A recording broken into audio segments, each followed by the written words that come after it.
Bismillahirrahmanirrahim. Assalamualaikum warahmatullahi wabarakatuh. Anak-anak kelas 6 yang berbahagia pagi ini, Pak Irsa akan menyapa kalian.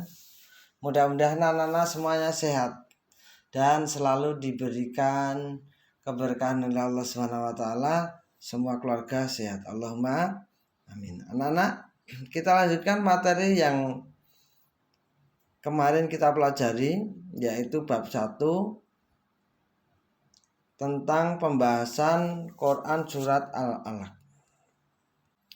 Setelah anak-anak mempelajari cara membaca Quran Surat Al-Alaq, tapi kalau memang belum hafal bisa dihafalkan dan dibaca berulang-ulang sampai anak hafal. Kemudian tolong digunakan sebagai rangkepan ketika sholat setelah membaca surat Al-Fatihah. Jadi pada rakaat pertama gunakan surat Al-Alaq ini sebagai rangkepan setelah membaca Quran surat Al-Fatihah. Gitu anak-anak ya. Anak-anak perlu menyimak. Saya baca lagi sekali lagi biar anak tidak lupa bacaannya. Kita mulai dengan baca ta'awudz. A'udzubillahi minasyaitonirrajim. Bismillahirrahmanirrahim. Iqra' bismi rabbikal ladzi khalaq. Khalaqal insana min 'alaq. Iqra' wa rabbukal akram. Alladzi 'allama bil qalam. 'Allamal insana ma lam ya'lam. Kalla innal insana layatagha ara'ahu istaghna inna illa rabbika ruj'a ara'aita alladhi yanha 'abdan idza shalla ara'aita in kana 'alal huda aw amara bittaqwa ara'aita in kadzdzaba wa tawalla alam ya'lam bi anna Allaha yara kalla la illam yantahi lanasfa'an binasiyah nasiyatin kadibatin khati'ah falyad'un nadiyah sanad'u zabaniyah kalla la tuti'hu wasjud waqtarib. Iya, demikian anak-anak, nanti bisa diulang lagi sampai hafal ya.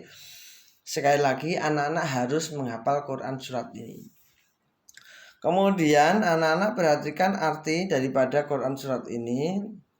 Kalau tidak hafal paling enggak dipahami isi daripada arti Quran surat Al-Alaq ini.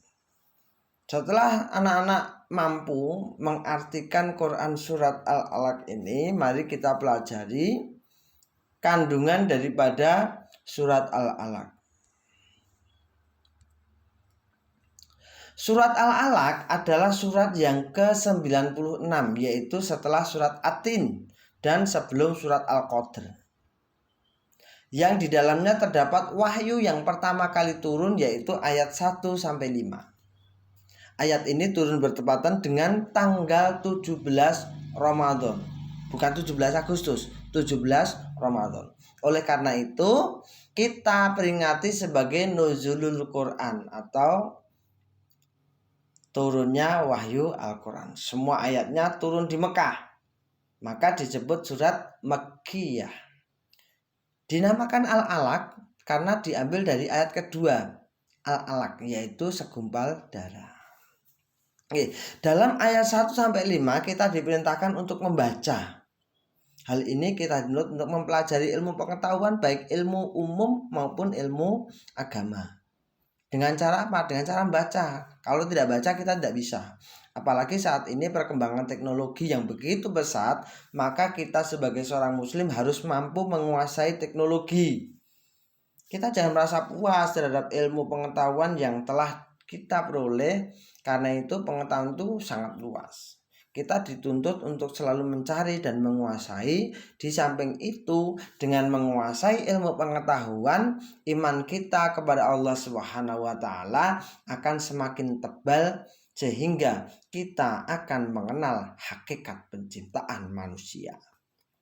Kemudian ayat selanjutnya berisi peringatan kepada Abu Jahal yang pernah melarang Nabi Muhammad SAW untuk melaksanakan sholat. Abu Jahal mengancam untuk menginjak leher dan membenamkan wajah Nabi Muhammad SAW ke tanah apabila dia mendapati Rasulullah sholat di tempat itu. Namun kenyataannya setelah Abu Jahal melihat Nabi Muhammad SAW sedang sholat, ia mundur, tidak bisa mendekati kanjeng Nabi, apalagi sampai menginjak leher dan membenamkan wajahnya. Karena dia merasa ada parit api yang mengelilingi Nabi Muhammad, sehingga api itu menakutkan dan mempunyai sayap, seakan-akan mau mengejar Abu Jahal. Manusia seringkali melupakan kenikmatan Allah SWT. Ketika manusia merasa dirinya kaya, merasa dirinya berkecukupan, merasa dirinya berkuasa, maka dengan berbagai aturan melarang orang untuk melaksanakan sholat berjamaah di masjid. Seperti sekarang ini. Bahkan ia menjadi takabur dan menganggap orang lain remeh karena merasa orang lain tidak ada yang mampu menandinginya. Allah Subhanahu wa taala pasti akan mengazab orang-orang yang merintangi seorang hamba untuk melaksanakan ibadah.